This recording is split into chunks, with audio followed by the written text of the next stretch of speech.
Hi guys, যোৱাকালি আমাৰ ঘৰত মানে উৰুকা বুলি আমি কি কৰিলোঁ, দিনতে আনি থৈ দিয়া গাহৰি মাংস আছিলে, বইল কৰি থৈছিলোঁ। সেয়া মানে খৰিকাত দি খাওঁ বুলি ভাবিলোঁ। মাংসটো মানে বইল কৰি থৈ দিলে খুব ভাল হয় খাবলৈ কাৰণে, সেইটো কাৰণে বইল কৰি থৈ দিয়া আছিলে। তাকে মানে খৰিকাত লাহে লাহেকৈ এনেকৈ চিলাই ল'লোঁ। তাৰপিছতে মানে কি বুলি কয়, উৰুকা আমি গাঁৱৰ মানুহে সকলোৱে মিলিজুলি এসাঁজ খাওঁ যে, সেইটো কাৰণে মানে আমি ঘৰতে ইয়াৰ গাহৰি মাংস খৰিকাত দিলোঁ, এয়া হৈ গ'ল চিলাই। তাৰপিছতে জুইকুৰা ধৰি থৈ দিয়া আছিলে আমাৰ ঘৰৰ চৌকা। এনেকৈ মানে হোটেলৰ নিচিনা বনোৱা আছে, মানে ধাবা নিচিনা বনোৱা আছে। তো সেয়া জুইকুৰা মানে ধৰি ল'লোঁ, ধৰি লোৱাৰ পিছত মানে দি দিলোঁ আৰু, কাৰণ তেলটো মানে অলপ বেছি জুই থাকিলে দিলে বেছি ভাল, মানে অকণমান দূৰত দিব লাগে, মানে দেৰি গ'লে বেয়া লাগিব খাই, সেইটো কাৰণে অকণমান দূৰত দি থ'ব লাগে। তাপ পালে মানে তেলবিলাক যিমান ওলাই থাকিব, মাংসটো টাইট হৈ গৈ থাকিব, খাই ভাল লাগিব। কাৰণ আনফালে আমি ৰেডি কৰি ল'লোঁ পিঁয়াজ, ধনিয়া, তাৰপিছতে আকৌ আদাও কাটি দিলোঁ, জলকীয়া এটাও লৈ ল'লোঁ।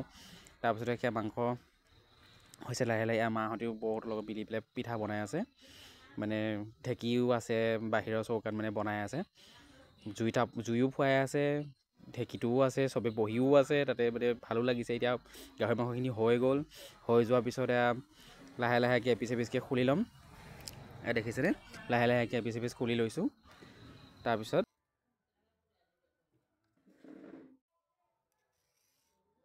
খুলি লৈছোঁ লাহে লাহেকৈ আৰু এপিচ এপিচকৈ ধুনীয়াকৈ।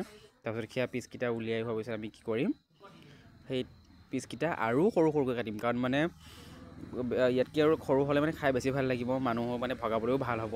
গোটেইখিনি হেৰি কৰি হৈ গ'ল। তাৰপিছত চাওক, মই সেয়া এপিচ এপিচ লৈছোঁ এনেকৈ লাহে লাহেকৈ, আৰু সৰু সৰু পিচ কৰি গৈছোঁ চাকুখন লৈ পেলাই।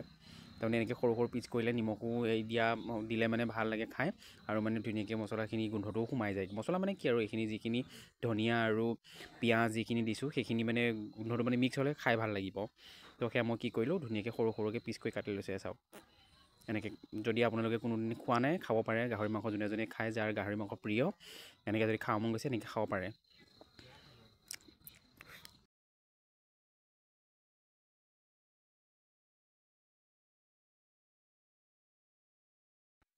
জলকীয়াটো ধুনীয়াকৈ লাহে লাহেকৈ পিচ পিচ কৰি কাটি দিলোঁ। এনেকৈ পিচ পিচ কৰি পেলাই কাটি দিলে মানে ধুনীয়া লাগে খাই, সৰু সৰু টুকুৰা হৈ থাকিলে অকণমান অকণমান কামুৰি পালেও ভাল লাগে খাই।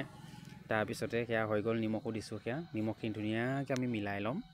মিলাই লোৱাৰ পিছত তেলটো দিবলৈকেনো কোনোতো প্ৰয়োজন নায়েই, সেয়াই।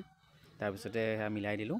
দিয়াৰ পিছত মই আৰু এটা বস্তু আপোনালোকক দেখাম দেই, চবে মানে খোৱাবিলাকে গম পাই চাগে, দেখিলেই গম পাব। এতিয়া মই এইখিনি মিলাই হোৱাৰ পিছত আপোনালোকক বস্তু এটা দেখাম, চাই থাকক দেই, চাই থাকক।